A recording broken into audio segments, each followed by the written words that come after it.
Good afternoon, good afternoon, good afternoon, everyone. Welcome to another episode of Spilling Tea. I'm your host, Tiffany Daniels. And yes, we're doing this early, we're doing it quick because the trials between JD and AH is still going on with subtitles on and sound off. We are going back to that horrible world known as the JRC, but as usual, the usual disclaimers. You are going to see the link to this article right there in the description box alongside the other pertinent links to the Stop the Shocks campaign, including Autistic Hoya's massive archive on the subject and the templates. Folks, you know the drill. Sign your name, click on your senator, and the ever-present self-explanatory change.org Shut the Judge Rotenberg Center Down petition. Folks, when we talk about the JRC, you're going to hear vivid descriptions of and catch clips of surveillance footage of people with disabilities being tortured and abused. If you got young children present, please use your headphones, alright? It is 1:53. I am exhausted because it's been raining all day and just, these two trials. Need I say more? What is sleep? So, if I stumble over my words or just start ranting, my apologies in advance, alright? Oh, and of course, to lighten things up. Ugh, got a new cup. If you can't read it, it says coffee because crack is bad for you. Yes, I love my little novelty mug, so sue me. Okay, so let's go to where we left off. Writing on the subject of discipline, Volcott 1977 writes, "A body is docile that may be subjected, used, transformed, and improved." Fucking great. This mirrors Ahmed's 2006 description of the non-normative body as being subject to being both stopped and redirected. Volcott 1977 explains the way processes of stoppage and redirection are utilized in an attempt to make unruly bodies comply, to make them docile. To me, all this is fucking sick. I mean, to an extent, sure, maybe. But to use it to try to we need to redirect your body's deviant. You're a deviant. I got your deviancy, okay? Your so-called normal kids are deviant as fuck, and if you don't believe me, try walking into a modern high school sometime. Okay? Just saying. Our bodies are not any more quote-unquote deviant than anybody else's.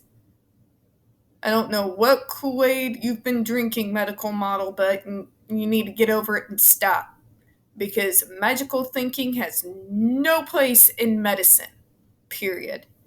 But moving on. Volcott 1977 explains this process as one in which the disruptive body is changed and improved, something Ahmed echoes when she describes how queer bodies are made straight. So we're already talking about magical, stupid, ableist, and homophobic, all in one article. And she's on our side, folks. She's just explaining this form of thinking for you, so you can see how fucked up this is. Similarly, in the large case of the JRC, autistic bodies are straightened, flattened so that they more closely resemble the neurotypical body. For fuck's sake. What they're trying to do is make us like everybody else. But if you just move like them and talk like them and just form your entire self around them in this romantic idea of normal that doesn't even exist in a quote-unquote normal teenager. No, Karen, done. Done. Mask is off now, has been for many, many years. Kiss my ass. But moving on. Moreover, Volcott 1977, Carlson 2010 have made the important observation. Excuse me. Sometimes it's a computer. That when it comes to improving the autistic, mad, or otherwise disabled body, the environment is an essential aspect of treatment. God, I hate these people. Folcott 1977 elaborates, stating that the deviant disruptive body is improved by first being broken down and then being rearranged. Let me repeat that for you. The deviant disruptive body is improved by first being broken down and then being rearranged. This is ABA 101, folks. It's just like we are getting thrown into boot camp for an army that we never signed up for. Folcott 1977 sees this as being achieved through discipline, which he conceptualizes as policy of coercions that act upon the body, a calculated manipulation of its elements, its gestures, and its behavior. What it is fucking disgusting and doesn't work.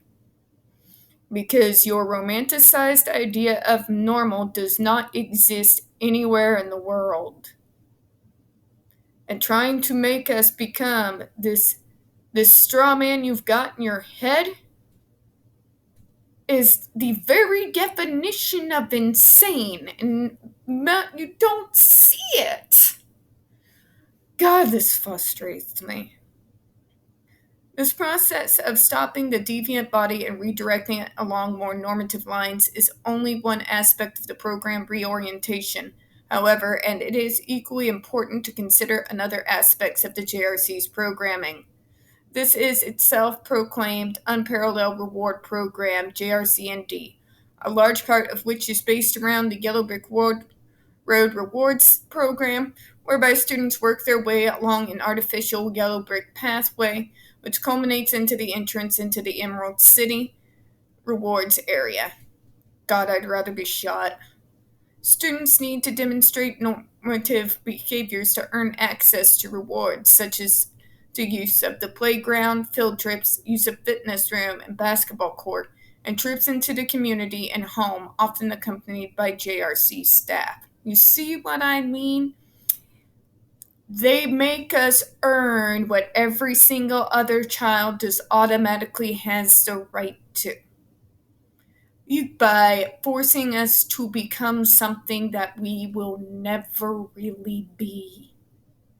We have to pretend to be somebody else in order to be deserving of the things that other teenagers take for granted. I'll leave it there and let you have yourselves a think on that. Why that is. Why are we putting burdens on for these expectations for disabled people to live up to that you don't force on your regular fucking kids? Alright, folks, we don't get very many views on this channel. The few that we do tend to get removed from time to time. So, folks, please don't forget to hit that like button, hit subscribe, and don't forget to hit the comments. I do appreciate your time this afternoon, and as always, we here at Spilling Tea hope you have a good one. Bye-bye.